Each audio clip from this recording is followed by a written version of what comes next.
हैबिज news में आपका स्वागत है। मैं हूं शशि राय। आप देख रहे हैं नेशनल न्यूज।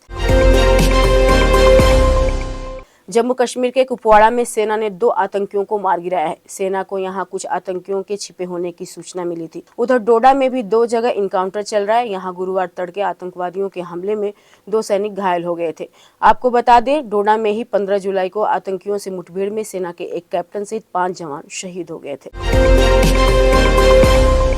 कर्नाटक सरकार ने उस विधेयक को ठंडे बस्ते में डाल दिया है जिसमें प्राइवेट नौकरी में कन्नड़ लोगों को आरक्षण अनिवार्य करने की बात कही गई थी। बता दें, कर्नाटक के मुख्यमंत्री सिद्धरमैया ने सोशल मीडिया एक्स के जरिए बताया था कि कर्नाटक कैबिनेट ने ग्रुप सी और डी पदों के लिए निजी क्षेत्र में कन्नड़ के लोगों के लिए 100% आरक्षण अनिवार्य करने वाले विधेयक को मंजूरी दे दी है। मुख्यमंत्री के इस पोस्ट के बाद उद्योग जगत की नामचीन हस्तियों ने इस विधेयक की आलोचना शुरू कर दी, जिसके बाद सरकार फैसले से पीछे हट गई है। सीएम ने एक्स पर दूसरी पोस्ट कर बताया है कि विधेयक अभी भी तैयारी के चरण में है। सरकार अगली कैबिनेट बैठक में विस्तार से चर्चा कर इस पर निर्णय लेगी। देश में बेरोजगारी को लेकर अक्सर सवाल उठाए जाते हैं, लेकिन फाइनेंशियल प्लानिंग स्टैंडर्ड्स बोर्ड के सीईओ ने एक चौंकाने वाला खुलासा किया है।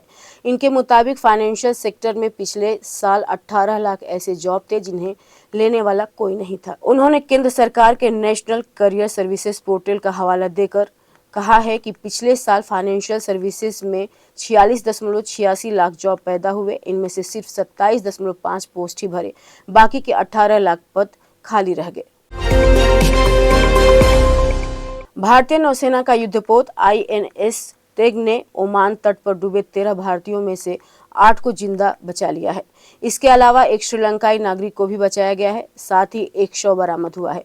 वहीं अभी भी 6 लोग लापता हैं जिनकी तलाश जारी है। बता दें, ओमान के समुद्री सुरक्षा केंद्र ने 16 जुलाई को ओमान के तट पर एक तेल टैंकर पलटने की खबर दी थी। इसमें 13 भारतीय सहित कुल 16 क्रू मेंबर सवार थे। जहाज पर अफ्रीकी देश कोमोरोस का झंडा लगा हुआ था।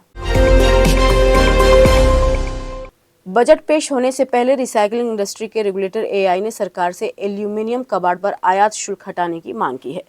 वित्त मंत्री से यह अपील करते हुए AI ने कहा कि इससे उद्योग में स्थिरता को बढ़ावा देने में मदद मिलेगी।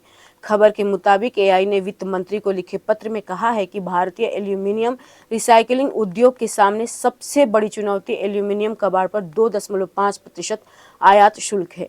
यह एल्यूमिनियम रिसाइकलिंग के लिए एक प्रमुख कच्चा माल है और सरकार को इसे तब तक शून्य करना चाहिए जब तक कि घरेलू बाजार में गुणवत्तापूर्ण सामग्री पर्याप्त मात्रा में उपलब्ध न हो। अमेरिका के राष्ट्रपति जो बाइडेन कोरोना संक्रमित पाए गए हैं। सोशल मीडिया प्लेटफॉर्म एक्स पर उन्होंने इसकी जानकारी दी। इसके अलावा व्हाइट हाउस की प्रेस सचिव कैरिन जीन पियरे ने भी लोगों को उनके स्वास्थ्य के बारे में जानकारी दी। बाइडेन को कोरोना होने की वजह से अब डेमोक्रेट्स की टेंशन और बढ़ गई है, क्योंकि इसका असर कैंपेन पर भी पड़ सकता है।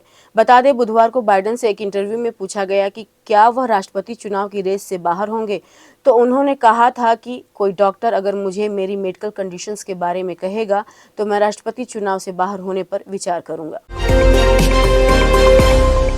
संयुक्त राष्ट्र के मुताबिक साल 2030 तक एक और बड़ी महामारी पैदा हो सकती है। संयुक्त राष्ट्र पर्यावरण कार्यक्रम ने 16 जुलाई 2024 को जारी इस रिपोर्ट में कहा कि क्लाइमेट चेंज की वजह से प्रजातियों के रहने की जगह प्रभावित हुई है। इससे जीवों की विभिन्न प्रजातियों के बीच नया संपर्क हो रहा है। इस वजह से जानवरों से इंसानों में बीमारियां फैलने का खतरा बढ़ गया है।